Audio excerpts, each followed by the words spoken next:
कथा वीर प्रताप के जीवन के उस दौर की है जब वे बुद्धत्व को प्राप्त नहीं हुए थे और निरंजना नदी के तटीय वनों में वृक्ष के नीचे ध्यान करते थे। वीर प्रताप प्रतिदिन ध्यान करने के बाद पास के किसी गांव में चले जाते और भिक्षा मांग कर लौटाते। कुछ दिनों बाद उन्होंने भिक्षाटन पर भी जाना बंद कर दिया, क्योंकि एक गांव के प्रधान की छोटी बेटी शकुंतला उनके लिए नित्य भोजन लाने लगी।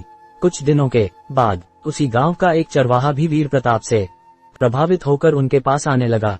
उसका नाम हरिओम था। एक दिन हरिओम से वीर प्रताप बातें कर रहे थे कि शकुंतला भोजन लेकर आई। जैसे ही वीर प्रताप ने भोजन करना शुरू किया, उन्होंने बातचीत बंद कर दी। हरिओम ने बात करने की कोशिश की तो वीर प्रताप ने इशारे से उसे चुप करा दिया। जितनी देर तक वे भोजन करते रहे, बिल्कुल चुप रहे। हरिओम को हैरानी हुई। उसने वीर प्रताप से भोजन करने के उपरांत पूछा, गुरुदेव, आप मेरे आने के बाद निरंतर वार्तालाप करते रहे, किंतु भोजन के दौरान एक शब्द भी नहीं बोले।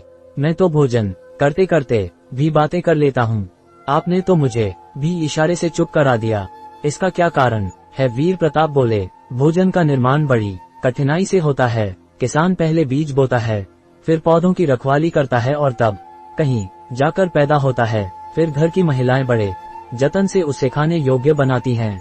इतनी कठिनाई से तैयार भोजन का पूरा आनंद तभी संभव है जब हम पुनर्तः मौन हों। यदि हम भोजन को पूर्ण शांति से मौन रहकर अच्छी तरह से चबा चबा कर खाएंगे तो यह आसानी से पचेगा, जिससे पेट कभी खराब नहीं होगा। मौन रहकर भोजन करने से भोजन का श्वास नली में जाने का खतरा भी नहीं रहता। अतः भोजन के दौरान मैं मौन रहकर उसका पूरा आनंद लेता हूँ। वस्तुतः शांति से किया गया भोजन न केवल शारीरिक भूख तृप्त करता है, बल्कि मानसिक आनंद और सात्विक ऊर्जा भी देता है।